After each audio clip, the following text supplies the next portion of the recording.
கூட்டணி அப்படிங்கும்போது சேர்ந்து தான் அந்த தேரை வந்து இழுக்க முடியும். எல்லாரும் வரமாட்டாங்கன்னா அப்போ என்ன செய்ய முடியும்? அதான் குதிரை வச்சு இழுக்க வேண்டியதான். அது லேட்டஸ்ட். லைகா புரொடக்ஷன்ஸ் சுபாஸ்கரன் தயாரிப்பில் ஜெயராம் ஊர்வசி நடிக்கும் பரிமளா அண்ட் கோ ஜூன் 5 முதல் திரையரங்குகளில். சம்மர் வந்தாச்சு. What's your plan for this holiday? எங்க கிட்ட விட்டுருங்க, நாங்க பாத்துக்கிறோம். GT Holidays, South India's #1 travel brand. கற்பாம்பூச்சி மக்கள் கட்சி. சார் சாமணிக்காதீங்க. இப்போ தமிழ் செய்யலாம் பதில் கொடுத்துட்டு இருக்காங்க. பேசுறாங்க. ஆமாம் 90s கிட்ஸ் நாங்கள் மட்டும்தான் ஓட்டு போடுவோம். ஜென்சி என்ன பண்ணுறாங்க, அம்மா தாத்தா அத்தை மாமா அத்தனை பேர் ஓட்டு போட வச்சுடுறாங்க. இன்னொரு கேள்வி சேர்த்து கேட்டுறேன். நீங்க இன்ஸ்டாகிராம் இருக்கீங்களா சார்? ஓ இருக்கீங்களா?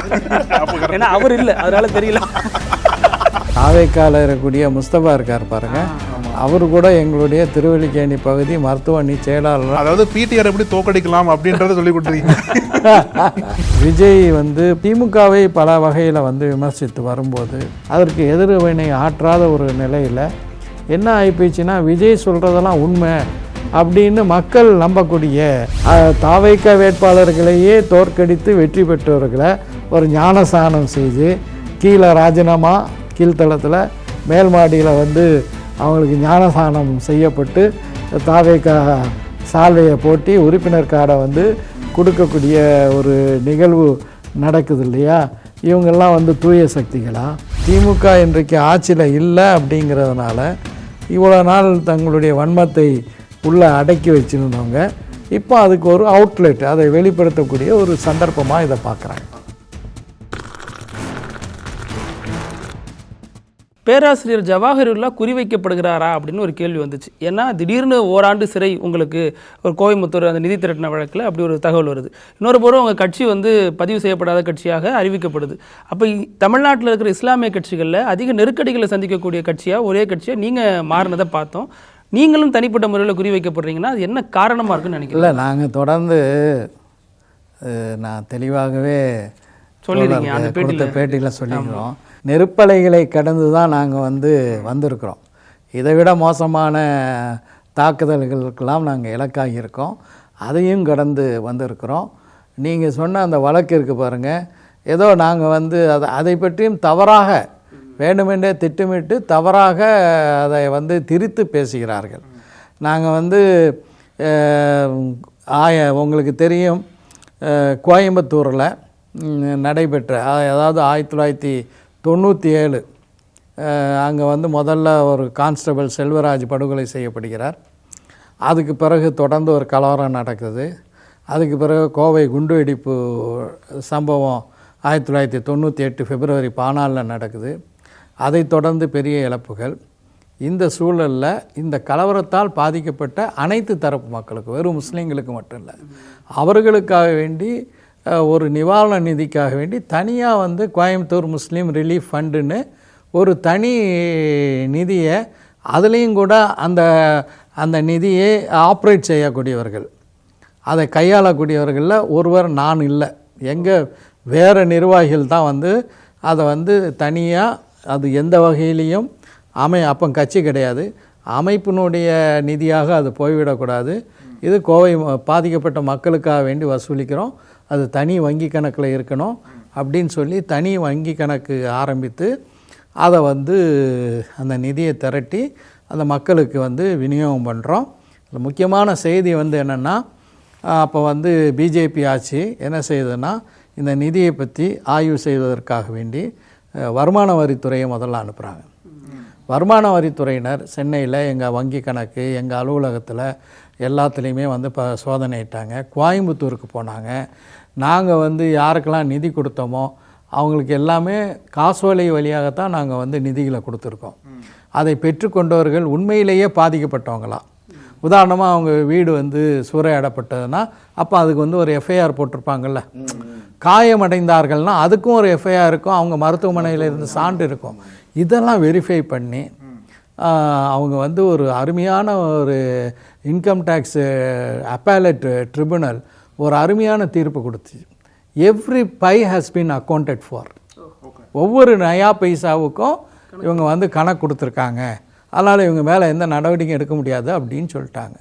இதை பார்த்து இப்போ என்ன செய்யலாம் அப்படிங்கும்போது இந்த ஃபாரின் ரெகுலேஷன் எஃப்சிஆர்ஏன்னு சொல்லக்கூடிய ஃபாரின் கான்ட்ரிபியூஷன் ரெகுலேஷன் ஆக்ட், வெளிநாட்டு நிதி ஒழுங்காற்று சட்டம். இது என்ன சொல்லுதுன்னா, வெளிநாட்டிலிருந்து ஒருவரிடம் இருந்து நாம் நிதி பெறுகின்றோம் என்றால் அதற்கு மத்திய ஒன்றிய அரசாங்கத்தினுடைய முன் அனுமதியை பெற வேண்டும். இப்போ உதாரணமாக ராஜவேலு துபாயில் இருக்காருன்னு வச்சுக்கிறோங்க. அவர் எங்களுக்கு வந்து நாங்கள் வந்து ஒரு ஆம்புலன்ஸ் வாங்க போகிறோம். இந்த ஆம்புலன்ஸ் சேவைக்காக வேண்டி ராஜவேலு ஒரு 3 லட்ச ரூபா தரணுன்ட்டு அவர் விரும்புகிறாருன்னா, நான் வந்து இந்த மாதிரி இந்த ஊரில் இந்த ஆம்புலன்ஸ் வாங்க போகிறோம், இது எங்களுடைய ப்ராஜெக்ட்டு, இந்த ப்ராஜெக்டுக்காக வேண்டி ஒரு சகோதரர் ராஜவேலு அதுக்கான கான்ட்ரிபியூஷன் கொடுக்குறான்னு சொன்னதுக்கு நாங்கள் ஹோம் மினிஸ்ட்ரிக்கு இதை முழுமையாக கையாள்வது வந்து உள்துறை அமைச்சகம். உள்துறை அமைச்சகத்தினுடைய ஒரு பகுதி தான் இந்த ஃபாரின் கான்ட்ரிபியூஷன் ரெகுலேஷன் ஆக்ட்.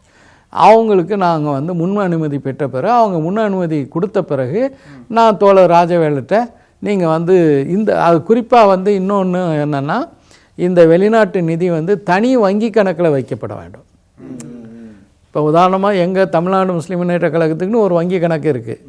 அந்த வங்கி கணக்கில் அது வரக்கூடாது, ட்ரஸ்ட்டுக்கெலாம் போகக்கூடாது. அந்த ட்ரஸ்ட்டுக்கு இதுவும் ட்ரஸ்ட் பேரில் தான் இருக்கும், ஆனால் வந்து தனி வங்கி கணக்காக இருக்கும். அதை கூட இப்போ என்ன பண்ணிட்டாங்கன்னா, டெல்லியில் உள்ள ஒரு குறிப்பிட்ட வங்கியில் மட்டும்தான் அந்த கணக்கை வந்து தொடங்கணுன்னு இப்போ உள்ள இந்த மோடி அரசு அதில் வந்து ஒரு திருத்தம் கொண்டு வந்திருக்காங்க. அது வேறு சப்ஜெக்ட், அது தனியாக அடுத்தாப்பில் பேசிக்கிறோம் வேண்டாம். இப்படியான ஒரு விதிமுறை வந்து இருக்குது. அப்போ இவங்க என்ன சொல்லிட்டாங்கன்னா, அப்போ அந்த விதிமுறை இல்லை, ஆனால் தனியான ஒரு வங்கி கணக்கு இருக்கணும் அப்படிங்கிறது இருக்குது. நாங்கள் தனி வங்கி கணக்கை ஆரம்பிச்சிருக்கோம். எங்களுடைய நான் தான் சொன்னேன்ல, எங்களுடைய மற்ற பணத்தோடு இது சேரக்கூடாதுன்னு தனி வங்கி கணக்கு ஆரம்பிச்சிருக்கோம். ஆனால் தமிழ்நாட்டை சார்ந்த உங்களுக்கெல்லாம் தெரியும், நல்லா தெரிஞ்ச செய்தி தான், மத்திய கிழக்கு நாடுகளில் அன்றாட பணியாளர்கள் எவ்வளோ பேர், சாதாரண சாமானிய மக்கள் மத்திய கிழக்கு நாடுகளில் உள்ள பல நாடுகளில் பணியாற்றுறாங்க. மலேசியாவில் பணியாற்றுறாங்க, சிங்கப்பூரில் பணியாற்றுறாங்க. இவர்கள்லாம் வந்து குறிப்பாக அதிகமாக வந்து தொழிலாளர்கள் ஒன்று சேர்ந்து இந்த நிதிக்காக வேண்டி பணம் அனுப்புகிறாங்க. என்ன குற்றம் எங்கள் மேலே கண்டுபிடிச்சாங்கன்னா, இந்த நிதியை பெறுவதற்கு நீங்கள் முன் அனுமதி பெறவில்லை. இப்போ வெளிநாட்டிலேருந்து வர்றது பண்ணுறாங்க. ஆக்சுவலி வெளிப்படையாக சொல்லணுன்னா இப்படியான ஒரு சட்டம் இருக்குது. அதான் இப்போ கேட்க வந்தேன். இப்போ அது வந்து உங்கள் நாலேஜுக்கே வரலையா? நாலேஜுக்கே வரல. இப்படியான ஒரு சட்டம் இருக்குது. நாங்கள் என்ன ஃபீலிங்கில் இருக்கோம்னா, அதையும் தெளிவுபடுத்துகிறேன். வெளிநாட்டை சேர்ந்த எந்த ஒரு தனிநபர்கிட்டமிருந்தோ நிறுவனத்திடமிருந்தோ நாங்கள் ஒரு பைசா வாங்கலை. நாங்கள் வாங்கினது அனைத்தும் வெளிநாட்டில் பணியாற்றி கொண்டிருக்கின்ற தமிழர்களிடமிருந்து இந்தியர்களிடமிருந்து வாங்கணும். இந்தியர்களிடமிருந்து வாங்கும்போது அது எப்படி ஃபாரின் கான்ட்ரிபியூஷன் ஆகும்?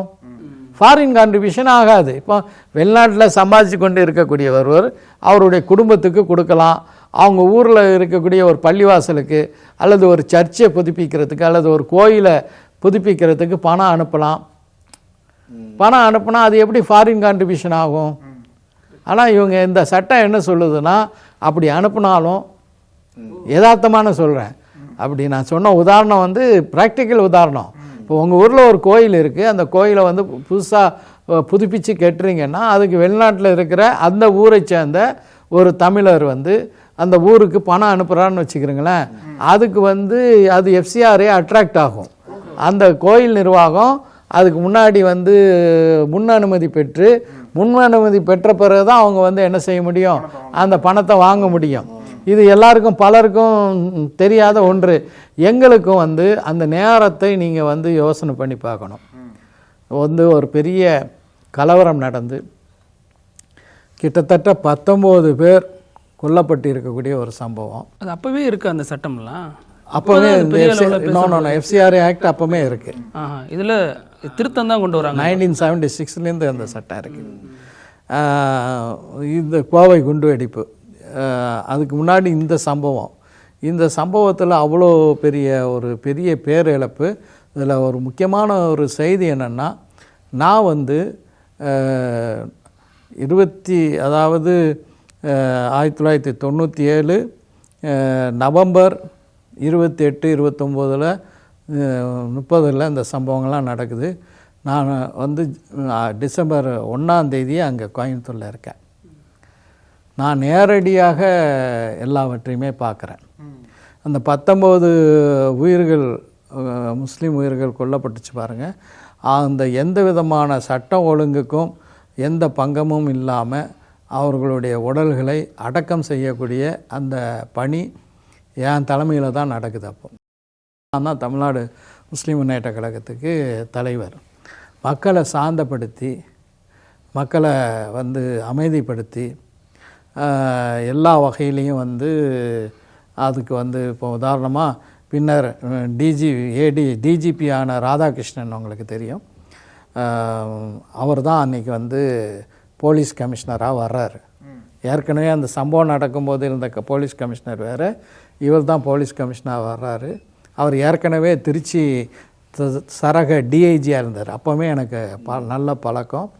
அப்போ வந்து மாவட்ட ஆட்சியராக இருந்தவர் சந்தானம்.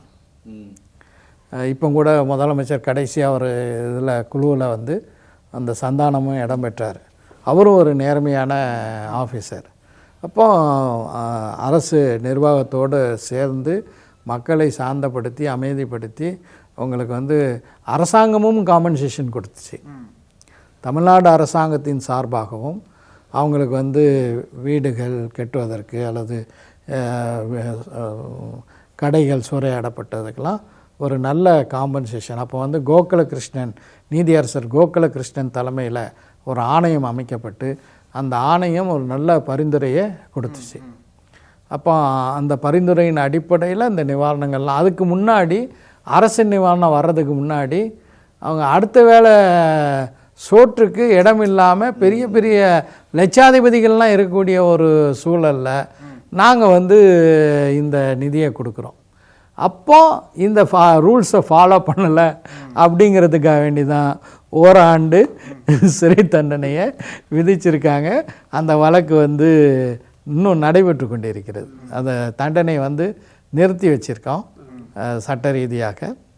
அதை வெற்றி பெறுவோம். இஸ்லாமியர்கள் வாக்கால் தான் 59 தொகுதியில் திமுக வாக்கு கிடைச்சிருக்கு அப்படின்னு சொல்கிறாரு காதர் மொய்தீன். எங்களை இல்லாமல் திமுக இந்த அளவுக்கு வெற்றி பெற்றிருக்க முடியாதுங்கிறாரு. அது வாதம் சரியானதா? அது எப்படி பார்க்குறீங்க? அதாவது எங்கள் சமுதாய வாக்கு இல்லைன்னா திமுகவுக்கு எந்த வெற்றியே கிடையாது, இதெல்லாம் நீங்கள் போய் கணக்கெடுத்து பாருங்கள் அப்படிங்கிறாரு. ஒரு நேர்காணலில் சொல்கிறாரு. இது எப்படி பொருள் கொள்வது? அதாவது ஒன்றை தெளிவாக புரிஞ்சுக்கணும். அதாவது இந்த தேர்தலில் என்ன ஒரு நிலை என்றால், தமிழ்நாட்டில் செயல்படக்கூடிய அதிகமான மக்கள் செல்வாக்குள்ள பட்டி தொட்டியெல்லாம் செயல்படக்கூடிய மனிதநேய மக்கள் கட்சி, அதுக்கு அடுத்த நிலையில் இருக்கக்கூடிய எஸ்டிபிஐ கட்சி, அதுக்கு அடுத்த நிலையில் இருக்கக்கூடிய இந்தியன் யூனியன் முஸ்லீம் லீக், அதற்கும் அடுத்த நிலையில் இருக்கக்கூடிய மனிதநேய ஜனநாயக கட்சி, இது மட்டும் இல்லாமல் பல்வேறு ஜமாத்துகள், கூட்டமைப்புகள், இவங்க எல்லாருமே நான் என்னென்ன காரணங்கள்லாம் சொன்னனோ அந்த காரணங்களை முன்வைத்து, அதில் குறிப்பாக ஒன்றை சொல்ல மறந்து தான் சொல்லி ஆகணும். ஏன்னா முதல் முறையாக திராவிட முன்னேற்ற கழகத்தினுடைய தலைவர் தளபதி மு.க. ஸ்டாலின் அவர்கள் முதலமைச்சராக இருந்தபோது 2024 ஜனவரியில் முதலில் அனைத்து கிறிஸ்தவ சமூகத்தை சார்ந்தவர்கள், எல்லா பிரிவுகளை சார்ந்தவர்களையும் தலைமைச் செயலகத்துக்கு அழைத்து அவர்களுடன் ஒரு உரையாடல் செஞ்சு உங்களுடைய கோரிக்கைகள் என்ன அப்படின்னு வாங்கினார். பிப்ரவரி மாதத்தில் எல்லா முஸ்லீம் அமைப்புகள், எல்லா அரசியல் கட்சிகள் மட்டுமல்ல, எல்லா தரப்பினர்களையும் அழைத்து நாமக்கல் கவிஞர் மாளிகையின் 10வது தளத்தில் முதலமைச்சர் மு.க. ஸ்டாலின் அவர்கள் ஒரு கலந்த ஆலோசனையை நடத்தினாங்க. அது பல மணி நேரம் அந்த ஆலோசனை வந்து நடந்துச்சு. அப்போ அதில் வந்து என்ன முக்கியமான ஒரு கோரிக்கையை நாங்கள் வைத்தோம் என்றால், ஒரு பள்ளிவாசல் இருக்குது, அதில் ஒரு தேவாலயம் இருக்குது, அதை வந்து புதுப்பிக்கணும், ரெனோவேட் பண்ணணும். ரெனோவேட் பண்ணுவதற்காக இப்போ சாரம்லாம் கட்டிட்டாங்கன்னு வச்சுக்கிறீங்களேன், அங்கே ஒரு ஆள் வந்து கலெக்டருக்கு பெட்டிஷன் போடுவான், போட்ட உடனே வந்து பணி நிறுத்தப்படும். அதாவது ஏற்கனவே இருந்த வழிபாட்டு தலங்களுக்கு இந்த நிலைன்னா புதுசாக ஒன்று கட்டணும்னா இன்னும் விகரஸாக, அதாவது அந்த சம்மந்தப்பட்ட அந்த பகுதியில் இருக்கக்கூடிய பிற சமய மக்கள்லாம் அதுக்கு எந்த விதமான எதிர்ப்பும் தெரிவிக்க போகிறதில்ல. எவனாவது ஒருத்தன் புதுசாக வந்து அந்த ஏரியாவுக்கு வந்த மாதிரி காட்டி அவன் வந்து கலெக்டருக்கு பெட்டிஷன் போடுவான், உடனே அது வந்து நிறுத்தப்படும். அப்போ இந்த கூட்டங்களுக்கு பிறகு தான் வந்து ஒரு அரசாணை திராவிட முன்னேற்ற கழக அரசால் பிறப்பிக்கப்பட்டது. அது என்னன்னா, இந்த கலெக்டரிடமிருந்து தடையில்லா சான்றிதழ், நோ அப்ஜெக்ஷன் சர்டிஃபிகேட் தேவையில்லை. அதாவது புதுப்பிக்கிறதுக்கோ அல்லது வந்து புதுசாக கட்டுறதுக்கோ, அது சர்ச்சாக இருந்தாலும் சரி, பள்ளிவாசலாக இருந்தாலும் சரி, கோயிலாக இருந்தாலும் சரி, எந்த தடையுமே தேவையில்லை அப்படிங்கிற ஒரு ஜீவோ வந்து பிறப்பிக்கப்பட்டு, இது வந்து ஒரு முக்கியமான ஒரு மேட்ரு. ஸோ இதனால் தமிழ்நாட்டில் பல இடங்களில் உங்கள் கேள்விக்கு வரேன், பயனடைந்தது முஸ்லீம் சமூகம். அதே மாதிரி கிறிஸ்தவ சமூகமும் அதனால் வந்து பயனடைந்தது. ஸோ இப்படியான ஒரு விஷயங்கள்லாம் சேர்ந்து தான், அதாவது யாரோ ஒரு குறிப்பிட்ட கட்சி அதனால் அப்படிங்கிறது இல்லை, ஒட்டுமொத்த முஸ்லீம் சமூகமும் பெரும்பாலும் திமுகவுக்கு வாக்களித்தாங்க. என்னால் நடந்துச்சு, இல்லை முஸ்லீம் லீகால் நடந்துச்சு, அல்லது எஸ்டிபிஆல் நடந்துச்சு அப்படின்ட்டு சொல்ல முடியாது. இந்த தேர்தலில் முதல் முறையாக இருக்கிற எல்லா முஸ்லீம் கட்சிகளும் ஒரே அணியில் ஒரே வரிசையில் நின்றது இந்த தேர்தலில் தான். அதுக்கு வந்து அதிமுக வந்து பாஜகவோட கூட்டணி வச்சதும் ஒரு காரணமாக இருக்கும். நிச்சயமாக அதில் மாற்று கருத்து கிடையாது, அதில் மாற்று கருத்து கிடையாது. அதான் நான் ஆரம்பத்திலேயே சொன்னேன், ஒரு கால் வந்து பாஜகவோட அதிமுக கூட்டணி வைக்கவில்லை என்றால் இந்த தேர்தல் முடிவுகள் கூட வேறு மாறி இருந்திருக்கும். அதை நீங்கள் தனியாக முஸ்லீமு, இந்து, கிறிஸ்தவர்னு பிரித்து பார்க்க வேண்டாம். எல்லாருக்கும் ஒரு வகையான ஒரு மனநிலையில் தான் அவங்க வந்து வாக்களிச்சிருப்பாங்க. ஆனால் முஸ்லீம்களை பொறுத்த வரைக்கும் இந்த நன்றி உணர்வு தெளிவாக இருந்துச்சு, அதையும் நம்ம வந்து மறுக்க முடியாது. அதனால் நீங்கள் வந்து தமிழ்நாட்டு அரசியலில் முக்கியமான பல நகர்வுகளுக்கு சாட்சியாக இருந்திருக்கீங்க. இப்போ தொழிலாளர் நலச்சட்டத்தை எதிர்த்ததாக இருக்கலாம், 3% இடஒதுக்கீடு வாங்கி தந்ததாக இருக்கலாம், பல விஷயங்கள் இருந்திருக்கீங்க. ஆனாலும் ஒரு இஸ்லாமிய தலைவராக உங்களை சுருக்கி பார்க்குற விதமும் நடந்துகிட்ருக்கு. அது எப்படி பார்க்குறீங்க? வெறும் இஸ்லாமிய தலைவராக தான் உங்களை மக்கள் பார்க்குறாங்களா, அல்லது பலதரப்புக்குமான தலைவராக இருக்கீங்க? அதாவது அது ஒரு தவறான புரிதல். வந்து விரைவில் என்னுடைய 2011 to 16 சட்டமன்ற உறுப்பினராக நான் இருந்த போதும், அதே மாதிரி 2021-26 சட்டமன்ற உறுப்பினராக இருந்த போதும் நான் ஆற்றிய உரைகள், நான் சட்டமன்றத்தில் எழுப்பிய கேள்விகள், நான் கொண்டு வந்த கவன ஈர்ப்பு தீர்மானங்கள், இதையெல்லாம் வந்து ஒரு நூலாக வந்து வெளியிடப் போகிறேன். அது மட்டும் இல்லாமல் செய்தியாளராக அன்றாடம் என்னுடைய ப்ரெஸ் ரிலீஸ், என்னுடைய அறிக்கைகள் வெளிவந்து கொண்டு தான் இருக்கின்றது. தமிழ்நாட்டில் மிக முக்கியமாக பலதரப்பட்ட மக்களுடைய பிரச்சனைகளுக்காக எங்களுடைய குரல் ஆழமாக ஒலித்திருக்கிறது. உதாரணமாக சொல்லணுன்னா, விவசாயிகளுக்கு எதிராக ஒன்றிய அரசு கொண்டு வந்த அந்த 3 கருப்பு சட்டங்கள், அதை எதிர்த்து வீழ்ச்சிக்கு வந்து போராட்டங்களையே நாங்கள் வந்து நடத்தியிருக்கிறோம் என்பது வரலாறு. அதே மாதிரி சுற்றுச்சூழலை பாதிக்கக்கூடிய எந்த ஒரு நகர்வு நடைபெற்றாலும் அதுக்கு முதல் குரல், வலிமையான குரல் எங்களுடைய குரலாக தான் இருக்கும். உதாரணமாக வந்து பூவுலகின் நண்பர்கள் அந்த பணியை மிக சிறப்பாக செய்கிறார்கள். அவர்கள் ஒரு அறிக்கையை விடுவாங்க, ஆனால் அது வந்து பெரும்பாலும் யாரும் கண்டுக்க மாட்டாங்க.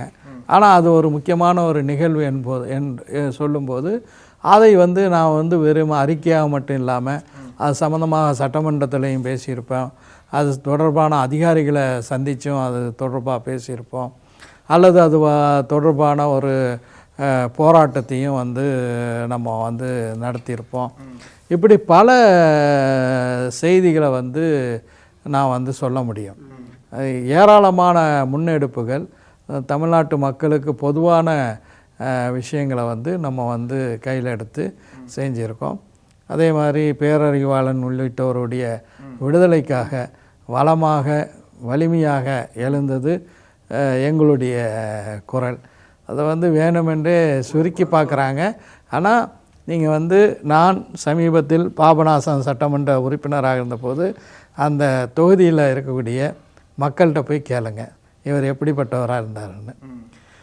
அந்த தொகுதியில் இருக்கக்கூடிய அனைத்து கிராமங்களுக்கும் அது என்னுடைய பணி ஏதாவது ஒரு வகையில் அங்கே ஒரு ரூபத்தில் குறைஞ்சபட்சம் அந்த ஊரில் உள்ள ஸ்கூலுக்கு பள்ளிக்கூடத்துக்கு மேசை நாற்காலி கூட என்னுடைய நிதியிலிருந்து கொடுக்கப்பட்டதாக இருக்கும். அவ்வளோலாம் போகணும். கொரோனா காலகட்டத்தில் தமமுக ஆம்புலன்ஸ் வந்து இஸ்லாமியர்களுக்கு மட்டும் போகலையே, அத்தனை இந்துக்களுக்கும் போணுச்சு. ஆனால் இப்படி ஒரு பார்வை வைக்கப்படுது, தவறான ஒரு பார்வை. அதாவது நம்முடைய பிரபல எழுத்தாளர் பி சாய்நாத்தை பற்றி கேள்விப்பட்டிருப்பீங்க. அவர் ஒரு இந்த பணிகளை எல்லாம் கொரோனா காலத்து பணிகளை எல்லாம் பார்த்து அவர் வந்து ஒரு சிறப்பான ஒரு கட்டுரையை எழுதினார். 5000த்துக்கு மேற்பட்ட உடல்களை அவங்க மத வேறுபாடு அன்றி பண்ணியிருக்காங்க அப்படின்ட்டு இது பண்ணார். ஆங்கில இந்து நாளிதழ்லையும் கூட ஒரு பெரிய ரைட்டப்பே வந்து எங்களுடைய பணிகளை சிலாகித்து இவர்களெல்லாம் முஸ்லீம்கள் ஆனால் அடக்கிறது இந்துக்களுடைய இதுக்கு கடைசி இதை பண்ணுறாங்கன்ட்டு யாரும் அண்ட தயங்குற நேரத்தில் பெரிய உதவியாக இருந்தது. நிச்சயமாக அதனால் அது வந்து ஒரு தவறான பார்வை. அது வேண்டுமென்றே திட்டமிட்டு கூட சிலர் வலதுசாரி இயக்கங்கள் அதை கிளப்பலாம். ஆனால் நம்ம வந்து ஒரு சட்டமன்ற உறுப்பினராக என்றது மட்டுமல்லாமல் எங்கள் கட்சியின் பேரே மனிதநேய மக்கள் கட்சி. பலரும் நினச்சிட்டு இருக்கிற மாதிரி கட்சியினுடைய தலைமை நிர்வாக குழுவிலேயே முஸ்லீம் அல்லாதவர்கள் இருக்கிறாங்க. அதே போல் பல்வேறு மாவட்டங்கள்லேருந்து கீழ்நிலையிலையும் பல முஸ்லீம் அல்லாத தோழர்கள் எங்களோடு சேர்ந்து இந்த களப்பணிகளை செய்து வருகிறார். நாகப்பட்டினமே ஒரு பெரிய உதாரணம் தான். நாகப்பட்டினமே 3 மதங்களும் சங்கமிக்கிற ஒரு இடமா தான் இருக்குது. அதுவே பெரிய உதாரணம். இந்த பிருத்திவி சொன்னது மாதிரி அரசியல் கட்சி ஆரம்பிக்கிறது, அரசியல் கட்சி நடத்துறது எவ்வளோ சிக்கல்னு சொல்லி உங்களுக்கு நல்லாவே தெரியும். ஆனால் இப்போ சோஷியல் மீடியா காலத்தில் இருக்கும். எந்த ஒரு கட்சியும் சீக்கிரம் ஆரம்பிச்சிட முடியாது. உதாரணத்திற்கு காக்ரோச் ஜனதா பார்ட்டி, அது எப்படி இந்தியா முழுக்க போச்சுன்னு தெரியல. நீங்கள் வந்து களத்தில் வேலை பண்ணி இவ்வளோ பெரிய அரசியல் இயக்கம் மாற்றுறதுக்கு எவ்வளோ கஷ்டப்பட்டிருப்பீங்க. ஆனால் அந்த சோஷியல் மீடியா அரசியல் வந்ததுக்கப்புறம் எப்படி இந்த அரசியல்களை மாறி இருக்கு? அந்த காக்ரோச் ஜனதா பார்ட்டியை பற்றி நீங்கள் என்ன நினைக்கிறீங்க? அதாவது கற்பாம்பூச்சி மக்கள் கட்சி. சார் சாம நினைக்காதீங்க. இப்போ தமிழ் செய்யலாம் அது பதில் கொடுத்துட்டு இருக்காங்க. அதை பற்றிலாம் பேசுகிறாங்க. ஆமாம் எல்லாரும் முன்னாள் ஆளுநர் அவங்க அது மாதிரி முக்கியமானவங்கலாம் அதை பற்றி பேசிகிட்டு இருக்காங்க. முக்கியமானவங்கன்னா வேற யார் பேசியிருக்கா அவங்கள தவிர? இல்லை, டிஎம்கேல கனிமொழி பேசியிருக்காங்க. அது வந்து இளைஞர்கள் ஏதோ சொல்ல நினைக்கிறாங்க அப்படின்ற மாதிரி ஒரு கருத்து. இல்லை, கனிமொழியுடைய கருத்து வேற, இவங்க தமிழிசை அவர்களுடைய கருத்து வேற. நான் என்ன பார்க்குறேன்னா, ஒன்றியத்தில் ஆட்சி செய்து கொண்டு இருக்கக்கூடிய பாஜக அது வந்து மக்களை வந்து ஒரு ஏமாற்றி இருக்கிறது. இன்றைய இளைஞர்கள் உடைய ஆஸ்பிரேஷன்ஸை, அவங்களுடைய விருப்பங்களை அந்த பாஜக வந்து பல வகையில் வந்து ஏமாற்றி இருக்கிறது. இது வந்து ஒரு குறிப்பிட்ட மாநிலத்தினுடைய இருக்கக்கூடிய கட்சிகள் மீதான ஒரு வெறுப்புணர்வோடு இந்த காக்ரோச் ஜனதா பார்ட்டிக்கு ஆதரவு பெருகின்று நாம் பார்ப்பதை விட ஒன்றிய பாஜக அரசாங்கத்தினுடைய பல்வேறு நடவடிக்கைகள் அது வந்து விரிவாக வந்து பேசக்கூடிய ஒரு விஷயம். அந்த மாதிரி பொருளாதார ரீதியிலையும் சரி, மற்ற அம்சங்கள்லையும் சரி, ஒன்றிய பாஜக அரசாங்கத்தின் மீது இளைஞர்கள் ஒரு வெறுப்புணர்வை அவர்களுடைய உள்ளத்தில் தேக்கி வைத்திருக்கிறார்கள். அது இப்படியான ஒரு கேலியாக ஒன்றை ஆரம்பிக்க அதற்கு இவ்வளோ பெரிய ஆதரவு வந்து, இப்போ நான் என்ன கேட்குறேன்னா, இது ஜனநாயக நாடு தானே, உங்களுக்கும் கருத்து உரிமை இருக்குது, எனக்கும் கருத்து உரிமை இருக்குது. அதை ஆரம்பித்தவர் அவருடைய கருத்துரிமையை சொல்கிறாரு. அதை போய் முடக்குனது யார் சொல்லுங்க? ஏன் அவங்க முடக்கணும்? அப்போ இதை வந்து அதே மாதிரி இங்கே பார்த்தீங்கன்னா டாக்டர் தமிழிசை தான் அதுக்கு வந்து எதிர்ப்பும் தெரிவிக்கிறாங்க. ஸோ இது வந்து பாஜகவுக்கு எதிரான உள்ள கிடைக்கைகளை வெளிப்படுத்தக்கூடிய ஒரு பார்வையாக தான் இதை நம்ம பார்க்கணுங்கிறது என்னுடைய கருத்து. இஸ்லாமிய கட்சிகள் அதிமுக திமுகவோட கூட்டணி வச்சுக்குது. இப்போ இதனால் திமுகவில் இருக்கிற இஸ்லாமியர்களுக்கு வாய்ப்பு கிடைக்க மாட்டேங்குது, அதிமுகவில் இருக்கிற இஸ்லாமியர்களுக்கு வாய்ப்பு கிடைக்காம இருக்குது. அவங்கள சமாதானப்படுத்துகிறாங்க. இருப்பா இஸ்லாமியர்கள் அங்கே 2 கூட்டணியில் வந்தாங்க, அவங்களுக்கு 4 கொடுத்துட்டோம், 2 கொடுத்துட்டோம், அடுத்ததெல்லாம் பார்த்துக்கலாம் அப்படின்னு சமாதானப்படுத்துகிறாங்க. இப்படின்னு ஒரு பேச்சு இருக்குல்ல. இல்லை, இது வந்து ஒரு தவறான பார்வை. இப்போ உதாரணமாக வந்து மாநிலங்களவை உறுப்பினர் பொறுப்பு அப்படின்னு வரும்போது திமுக யார் கொடுத்துச்சு? எம்எம் அப்துல்லா கொடுத்துச்சு. அவர் பதவி காலம் இப்போ முடிஞ்சிருக்குங்கிறது வேறு செய்தியாக இருக்கலாம். அதே மாதிரி அதிமுகவில் நீங்கள் பார்த்தீங்கன்னா அவங்க வந்து மாநிலங்களவை போஸ்ட்டை சையத் கான்கிற கம்பம் பகுதியை சேர்ந்தவர், அதாவது தேனி மாவட்டத்தை சேர்ந்தவர், அவருக்கு தான் வந்து அதை கொடுத்தாங்க. கூட்டணி அதுக்கு முன்னாடி அன்வர் ராஜா வந்து நாடாளுமன்ற உறுப்பினராக இருந்தார். திமுகலையும் பார்த்திங்கன்னா 2 அமைச்சர்கள் போன சட்டமன்றத்தில் முதல்ல ஆரம்பத்தில் செஞ்சி மஸ்தான் இருந்தார், ஆவடி நாசர் இருந்தார். அப்புறம் 2 பேரையும் மாற்றி அப்புறம் மறுபடி கடைசியாக ஆவடி நாசர் மட்டும் அமைச்சராக தொடர்ந்தார். அப்போ இது வந்து ஒன்றை புரிந்து கொள்ள வேண்டும். அதாவது ஒரு கூட்டணி அப்படிங்கும்போது பலரும் சேர்ந்து தான் அந்த தேரை வந்து இழுக்க முடியும். ஒருவர் மட்டுமே தேரை இழுத்துற முடியுமா? ஏறத்தாழ தேரை இழுப்பதற்கு ஒவ்வொருவருடைய வலிமையும் வந்து தேவைப்படும் போது அவர்களுக்கான ஒரு வாய்ப்பை கொடுக்கணும். எப்படி அந்த தேரை இழுக்கிறதுக்கு எல்லாரும் வரமாட்டாங்கன்னா அப்போ என்ன செய்ய முடியும்? தேரை அப்படியே நீ குதிரையை சொல்லிக்க வேண்டியதான். அது லேட்டஸ்ட்டு 2026 தேரை இழுத்து உண்மைதான். 4 பேருக்கு தான் தெரியும் உள்ள என்ன பயம் இருக்குன்னு. ஆமாம், உண்மைதான். ஏதோ அவசரமாக போயிட்டாங்க. ஆமாம், ஆனால் உள்ளுக்குள்ளே திருப்பி நமக்கு சீட்டு கிடைக்குமா, வேறு ஏதாவது வழக்கு போட்டு நிறுத்த வைப்பாங்களா, பொது வேட்பாளர் வருவாரா, என்ன பயங்கிறது அவங்க 4 பேருக்கு தான் தெரியும். நிச்சயமாக அது பயம். அதனால் வந்து அந்த வாய்ப்பு மறக்கப்படுதுங்கிறது இல்லை. நிறைய வாய்ப்புகள் வந்து திமுக சார்பில் இந்த சட்டமன்ற தேர்தலையும் ஏராளமான முஸ்லீம் வேட்பாளர்களுக்கு வாய்ப்பு கொடுக்கப்பட்டுச்சு.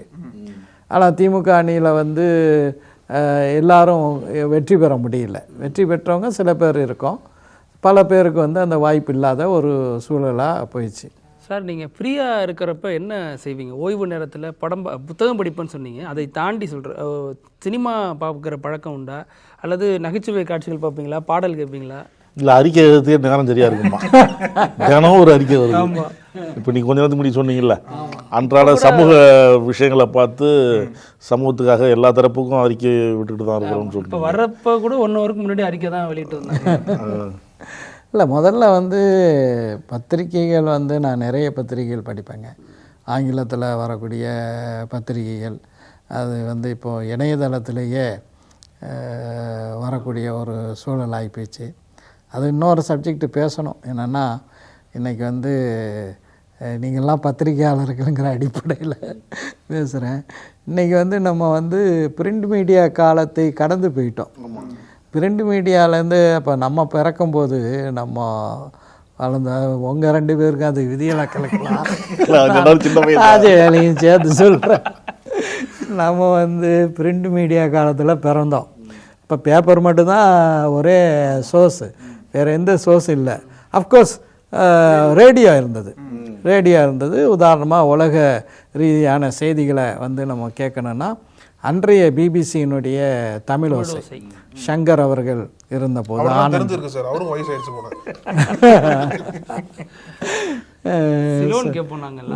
சங்கர், அதே மாதிரி ஆனந்தி, இவங்கெல்லாம் வந்து மறக்க முடியாத குரல். அந்த தமிழோசை வந்து மிக சிறப்பாக உலக செய்திகளை நல்ல தரமாக கொண்டு வர்றது.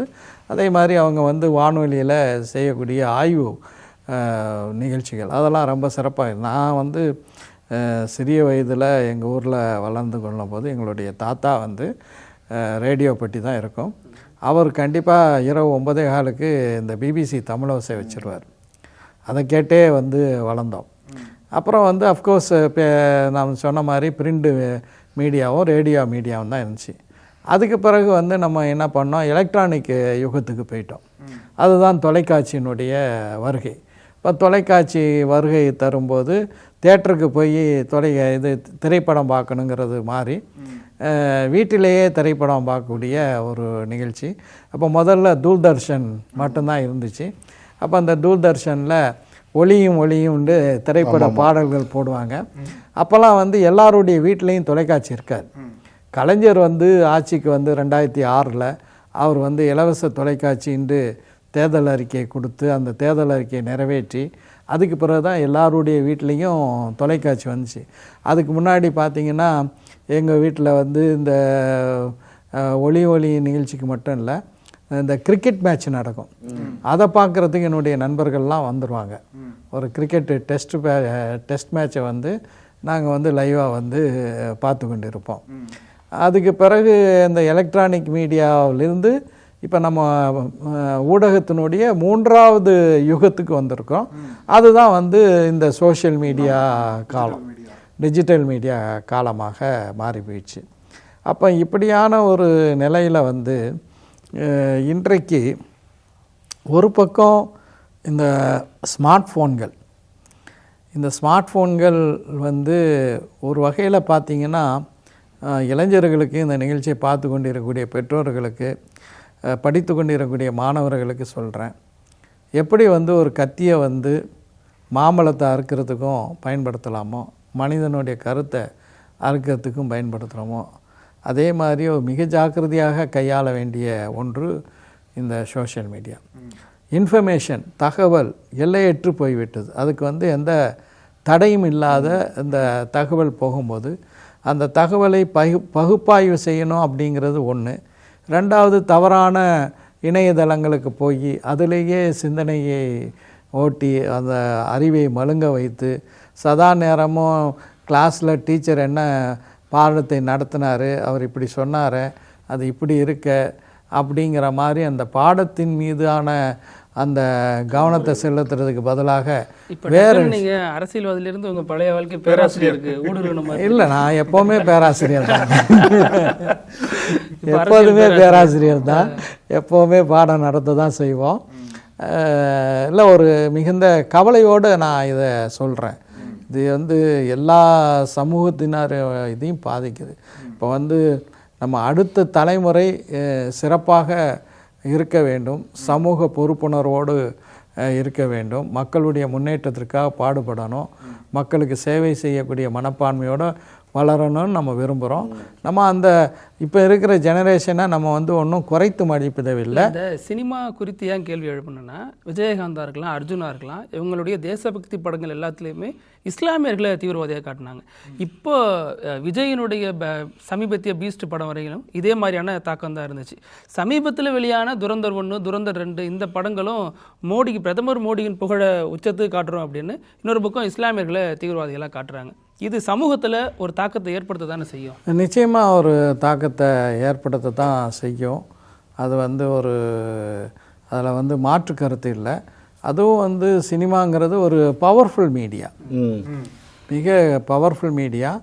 அதை வந்து வீட்டில் பார்க்குறதோட தியேட்டரில் போய் ஒரு இருண்ட அறைக்குள்ளே உட்காந்துக்கிட்டு பார்க்கும்போது அதனுடைய எஃபெக்ட் வந்து கடுமையாக இருக்கும்.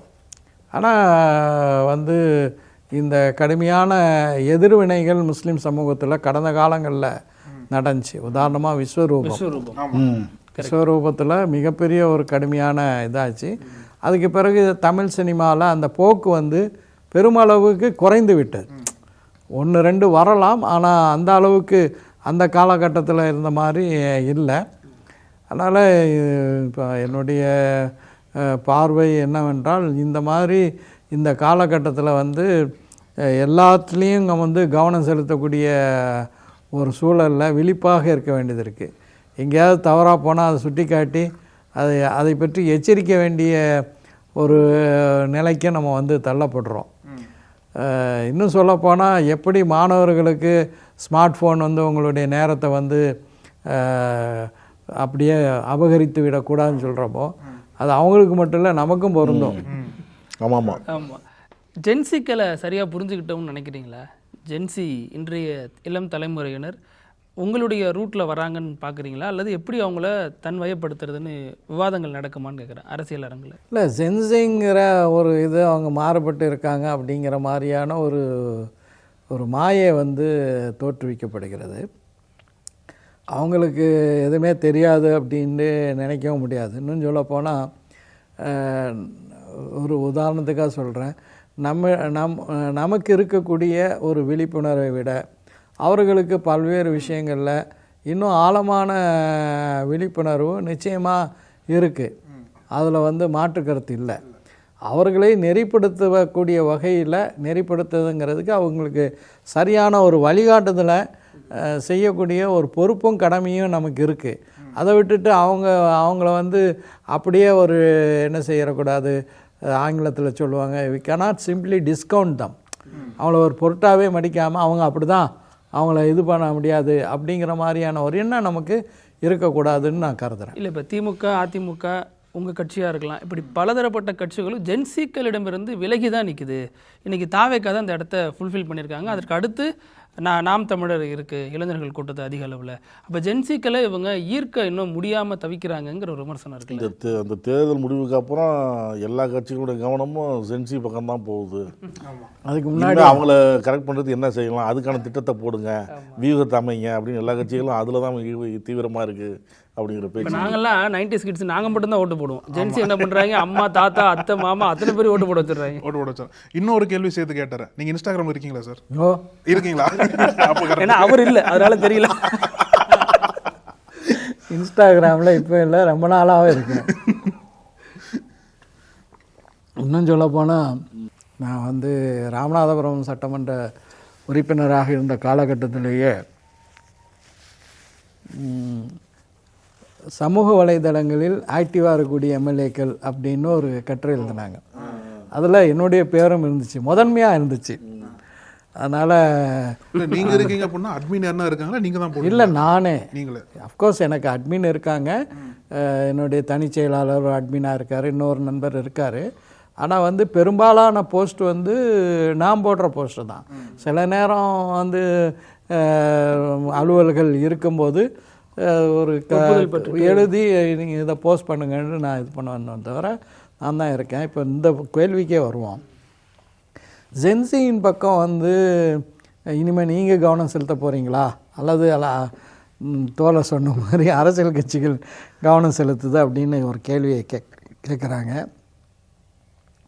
எங்கள் கட்சியை பொறுத்த வரைக்கும் நாங்கள் இதில் பல ஆண்டுகளாக வந்து இதில் கவனம் செலுத்தக்கூடியவர்களாக இருக்கிறோம். எந்த வழியிலனா எங்களுக்கு வந்து ரொம்ப வீரியமான ஆற்றல் மிகுந்த ஒரு மாணவர் அணி இருக்கின்றது. அப்போ அந்த மாணவர் அணியிலிருந்து வந்தவர்கள் இன்றைக்கு தலைமை நிர்வாகக்குழு உறுப்பினராக வந்திருக்காங்க. பல பேர் இருக்காங்க. அந்த மாணவர் இயக்கத்திலிருந்து அப்படியே படிப்படியாக அவர்கள் பல்வேறு பொறுப்புகளில் வந்து இன்றைக்கு தலைமை நிர்வாகத்தில் இருக்காங்க.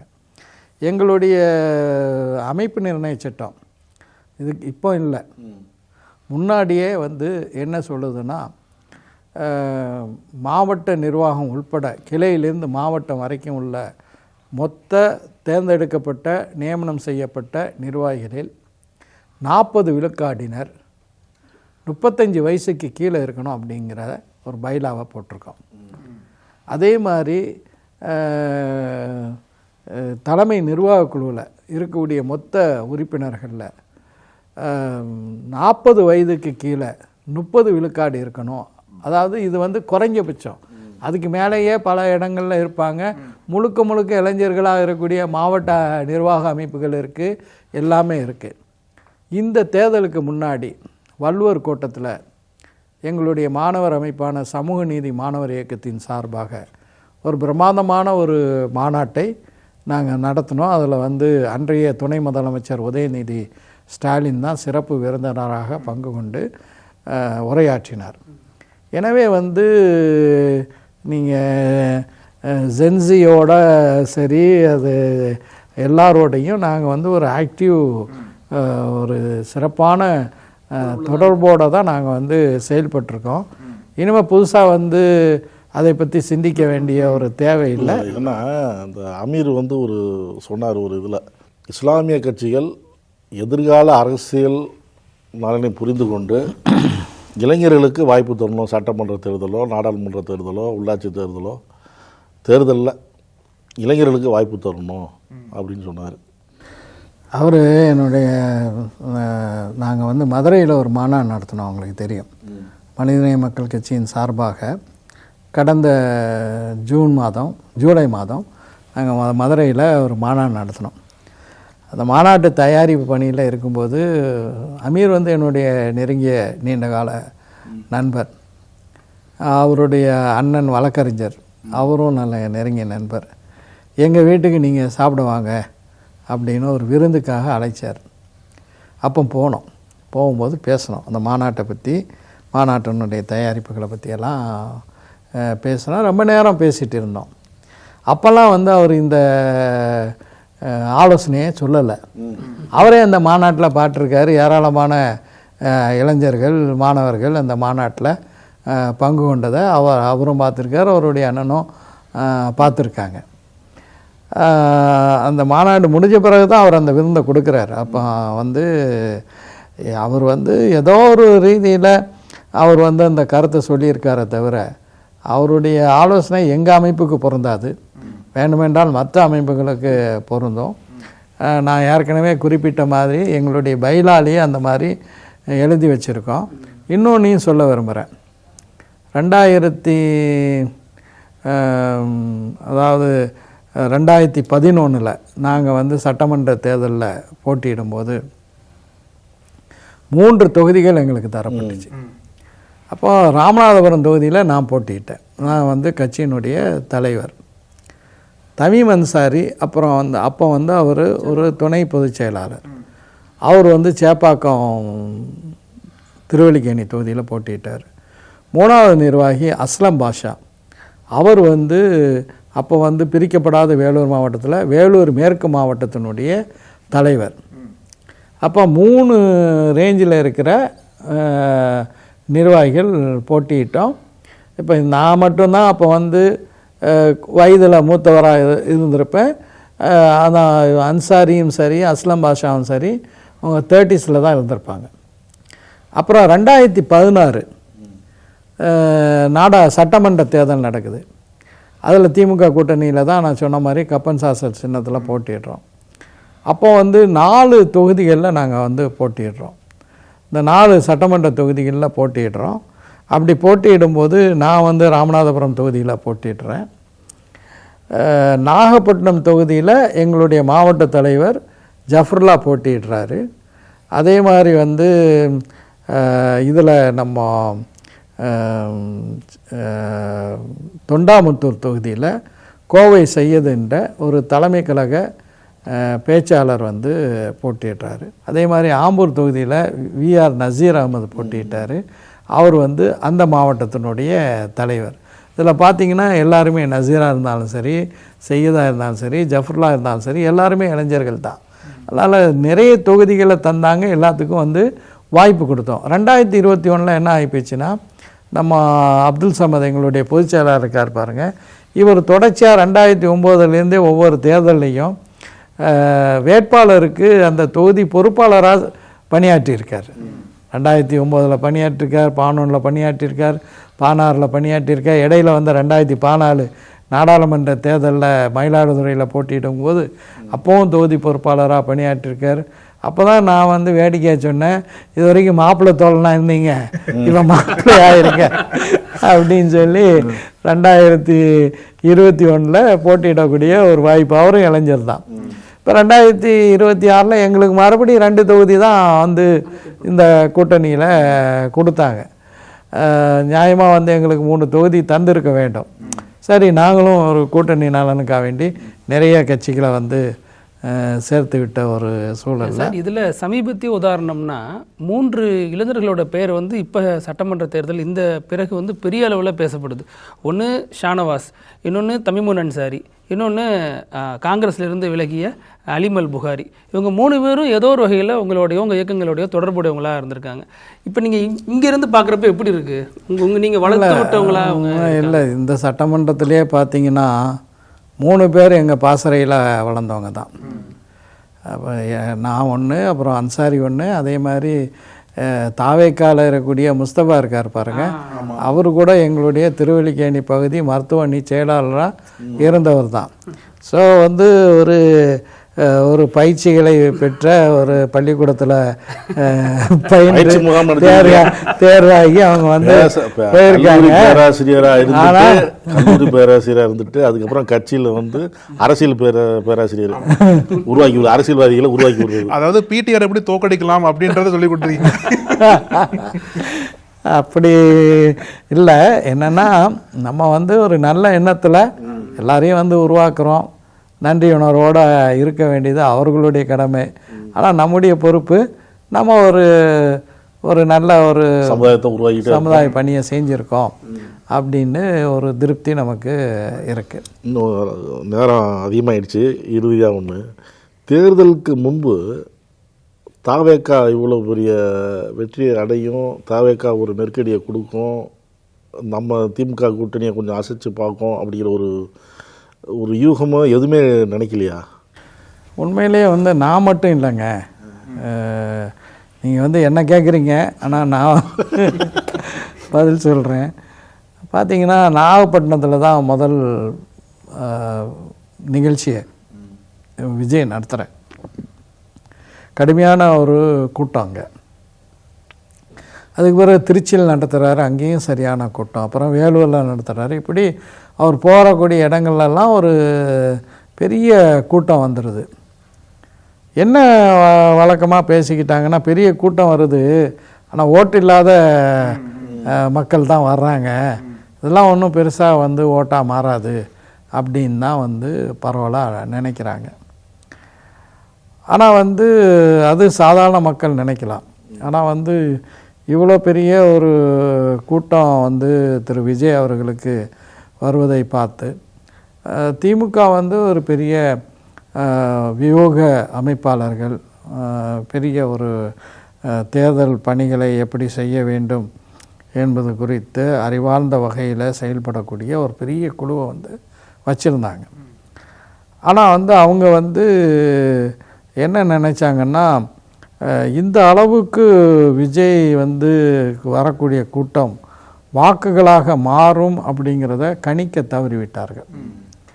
அது என்ன வகையில் சொல்கிறேன்னா, நீங்கள் முழுமையாக அந்த தேர்தல் லெவலில் திமுகவுடைய பரப்புரையை பாருங்கள். எங்கேயுமே அவர்கள் வந்து விஜய் வந்து பல வகையில் திமுகவுடைய திட்டங்களை, அதிமுகவையும் விமர்சித்தார், அது வேறு விஷயம். ஆனால் வந்து திமுகவை பல வகையில் வந்து விமர்சித்து வரும்போது அதுக்கு வந்து எந்த வகையான எதிர்வினையும் ஆற்றவில்லை. ஒரு திமுகவுடைய தலைவர் தளபதி மு.க. ஸ்டாலின் அவர்கள் அப்படி எதிர்வினை ஆற்றியிருக்க வேண்டும் என்று நான் சொல்ல வரல. ஆனால் திமுகவினுடைய மற்ற தலைவர்கள், திமுகவினுடைய சமூக ஊடகங்கள், இவையெல்லாம் பெரிய அளவில் அந்த திரு விஜய் அவர்கள் சொல்லக்கூடிய விமர்சனங்களுக்கு வந்து ஒரு எதிர்வினை ஆற்றிருக்க வேண்டும். என்ன ஒரு செய்தி எங்களுக்கு சொல்லப்பட்டது என்றால், நீங்கள் வந்து அதிமுகவை விமர்சனம் பண்ணுங்கள், பிஜேபியை விமர்சனம் பண்ணுங்கள், ஆனால் வந்து விஜய் வந்து எந்த வகையிலையும் வந்து நீங்கள் வந்து விமர்சிக்க வேண்டாம் அப்படிங்கிற மாதிரியான ஒரு வழிகாட்டுதல் தான் எங்களுக்கு தரப்பட்டுச்சு. ஆனால் நல்ல வழிகாட்டுதல், ஒரே ஒரு நிமிஷம், நல்ல தேர்தல் பணிகளை எப்படி ஆற்ற வேண்டும், எந்த மாதிரியான ரீதியில் பரப்புரை இருக்க வேண்டும். இப்போ பரப்புரை நான் செய்து கொண்டு இருக்கும்போது அதில் வந்து இடையில நீங்கள் இப்படிலாம் பண்ணுறீங்க, இதை மாற்றி இப்படி வந்து கரெக்ஷன் பண்ணுங்கள் அப்படின்னு நல்ல ஆலோசனைகளையெல்லாம், உண்மையிலே நல்ல ஆலோசனைகளையெல்லாம் வந்து கொடுத்தாங்க. ஆனால் வந்து இந்த விஜய் விவகாரத்தில் குறைஞ்சபட்சம் திமுகவினுடைய அடுத்த கட்ட தலைவர்கள் விஜய் வந்து சொல்லிகிட்டே போகிறாரு. அதற்கு எதிர்வினை ஆற்றாத ஒரு நிலையில் என்ன ஆகிப்போச்சுன்னா, விஜய் சொல்கிறதெல்லாம் உண்மை அப்படின்னு மக்கள் நம்பக்கூடிய, இப்போ நான் ஒரு கருத்தை சொல்லிகிட்டே போகிறேன், ஒரு குறிப்பிட்ட கட்சியை பற்றி சொல்லிகிட்டே போகிறேன். இப்போ எனக்கு வந்து எதிர்வினை ஆற்றினா தானே, ஓ இவர் இப்படி சொல்கிறார், அவர் இப்படி சொல்கிறாருன்னு மக்கள் வந்து ஒரு பகுப்பாய்வு செய்ய முடியும். நான் சொல்லிக்கொண்டே போகிறேன், எனக்கு யாருமே எதிர்வினை ஆற்றலைன்னா கேட்கக்கூடிய மக்கள் என்ன நினைப்பாங்க, இவர் சொல்கிறதுக்கு யாரும் பதில் சொல்லலை, ஆனாலும் இவர் சொல்கிறது தான் சரியாக இருக்கும் போல் அப்படின்னு நினைக்கிறது தானே மனித இயல்பு. அதுதான் இந்த தேர்தலில் நடந்தது. தாவேக்காவினுடைய விமர்சனங்களுக்கு சரியான எதிர்வினையை திமுக ஆற்றியிருக்க வேண்டும். அதை ஆற்றக்கூடாது அப்படின்னு ஒரு கடிவாளம் போட்டதும் ஒரு சரியான ஒரு அணுகுமுறையாக தெரியவில்லை. தாவேக்காவை புதிய அதிமுகவாக பார்க்குறாங்க அதிமுக தொண்டர்கள், அதனால் எல்லாரும் இங்கே வராங்க அப்படிங்கிறாரு ஆதவ அர்ஜுனா. அது 100% பேர் வந்துடுவாருங்கிறாரு. 90% வந்துருக்காங்க. அது எப்படி சார் பார்க்குறீங்க? நீங்களும் அதிமுகவில் பயணம் பண்ணியிருக்கீங்க. இன்னும் சொல்லப்போனால் உங்கள் எனக்கு நினைவு இருக்குது, நீங்கள் சொன்னது தான் சாருடைய மீட்டிங்கில் தான் ஜெயலலிதா அம்மா சொன்னாங்க. ஆமாம், அந்த ஒரு கடந்த காலங்களில் நான் பாஜகவோட தேர்தல் உறவு வைத்தேன், இனி ஒருபோதும் அதிமுக பாஜகவுடன் தேர்தல் கூட்டணியே வைக்காது அப்படின்னு ஆயிரக்கணக்கான மக்களுக்கு மத்தியில் ஜூலை 4, 1999 சீரணி அரங்கம்னு அப்படின்னு ஒன்று இருந்துச்சு. அப்போ சென்னை மெரினா கடற்கரையில் அங்கே முழங்குனாங்க செல்வி ஜெயலலிதா அவர்கள். இப்போ அந்த அதிமுக எப்படி இருக்குது? அந்த அதிமுக ஒரு அழைப்பு தாவேக்காவுக்கு கொடுக்குறாரு, போயிட்டே இருக்கிறாங்க. இப்போ நேற்று கூட தொழிற்சங்கத்துலேருந்துலாம் போயிட்டாங்க, அதிமுக தொழிற்சங்கத்துலேருந்து போயிட்டாங்க. ஏற்கனவே 4 பேர் எம்எல்ஏ ரிசைன் பண்ணிட்டாங்க, போயிட்டாங்க. இன்னும் போவாங்க சொல்கிறாங்க. எப்படி இருக்குன்னு தெரியல. நான் என்னுடைய பேட்டியிலே சொன்னேனே, அதாவது எம்ஜிஆர் அவர்களுடைய அதிமுக, அதே மாதிரி செல்வி ஜெயலலிதாவுடைய அதிமுக, அதிலிருந்து இவர் என்றைக்கு பாஜகவுடன் எடப்பாடி பழனிசாமி அவர்கள் கூட்டணி வைத்தாரோ அன்றே அதிமுகவை நீர்த்து போக வைத்து விட்டார். இதை நான் தேர்தல் பரப்புரையிலையும் சொன்னேன். நீங்கள் சொன்ன இப்போ நம்ம பேசிக்கிட்டோம் பார்த்தீங்களா, செல்வி ஜெயலலிதா அவர்கள் எங்கள் மாநாட்டில் பேசுனதெல்லாம் குறிப்பிட்டு இதெல்லாம் சொன்னேன். இன்றைக்கி அதிமுகவினுடைய ஒரு ஸ்திரத்தன்மையை பலவீனப்படுத்துவதில் முதன்மையான ஆளாக யார் இருக்காங்கன்னா எடப்பாடி பழனிசாமியாக தான் இருக்கார். ஒரு ஆளுமை மிகுந்த தலைவராக அவரை அதிமுகவினர் பார்க்காத ஒரு சூழல் நிலவுகிறது. அதனுடைய விளைவாகவே தான் இப்படி அதிமுகவிலிருந்து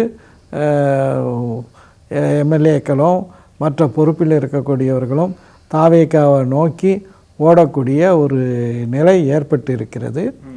இதுக்கு முழு பொறுப்பும் எடப்பாடி பழனிசாமி தான் ஏற்க வேண்டும். காங்கிரஸ் இங்கேருந்து போன வேகத்தில் உள்ளாட்சி தேர்தலும் அடுத்து தாவேக்கா கூட தான், நாடாளுமன்றமும் இனிமேல் தாவேக்கா தான் அப்படின்லாம் சொன்னாங்க. 2100 வரைக்கும் ஒப்பந்தம் போட்டாங்க. அவங்க என்ன சொல்கிறாங்க, இனிமேல் தாவேக்கா தான், இன்னும் 20 வருஷத்துக்கு 25 வருஷத்துக்கு திமுக அவ்வளோதான் அப்படிங்கிற ஒரு பேச்சும் ஓடிக்கிட்டு இருக்கு. ஒரு திரைப்பட துறையிலிருந்து வந்தவர் ஒரு முதலமைச்சராக இருக்கிறதுனால ஒரு திரைப்படத்தை பார்த்து கொண்டு இருக்கிறார்கள் இவர்கள் என்றுதான் சொல்ல. இப்போ அது ஒரு கற்பனை தான், நிச்சயமாக ஒரு கற்பனையாக தான் அதை பார்க்க முடியும். அதுக்கு காங்கிரஸை சேர்ந்த சிலர் அதற்கு எதிர்வினையும் ஆற்றியிருக்கிறாங்க. காங்கிரஸை சேர்ந்த சில தலைவர்கள் இது போன்ற ஒரு கருத்துக்கு எதிர்வினையும் ஆற்றி இருக்கிறார்கள்ங்கிறதையும் கவனத்தில் எடுத்துக்கொள்ளணும். இப்படி பேசுவதே அவர்களுக்கு ஒரு அரசியல் புரிதல் இல்லாமல் இப்படி பேசுகிறாங்க அப்படின்னு தான் எனக்கு தோன்றுது. எப்படி ஒரு புதிய அரசியல் கட்சி காங்கிரஸினுடைய கோட்பாடோடு சேர்ந்து நிற்கும் அப்படிங்கிறதுக்கு என்ன உத்தரவாதம் இருக்கின்றது? நாளைக்கு காங்கிரஸ் கட்சி எடுக்கக்கூடிய ஒரு நிலைப்பாட்டுக்கு விரோதமாக தாவேக்கா எந்த ஒரு நிலைப்பாட்டையும் எடுக்காது அப்படிங்கிறதுக்கு எந்த உத்தரவாதமும் இருக்கா? நிச்சயமாக இல்லை.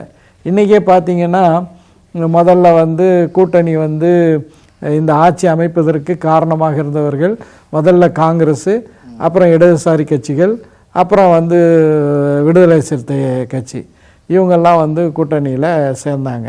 இன்றைக்கு அதிமுகவிலிருந்து எந்த அதிமுகவையும் அசுத்தமான தூய சக்தினா, நாங்கள் தூய சக்தினா மற்றவங்களாம் யார்? அசுத்த சக்தி தானே.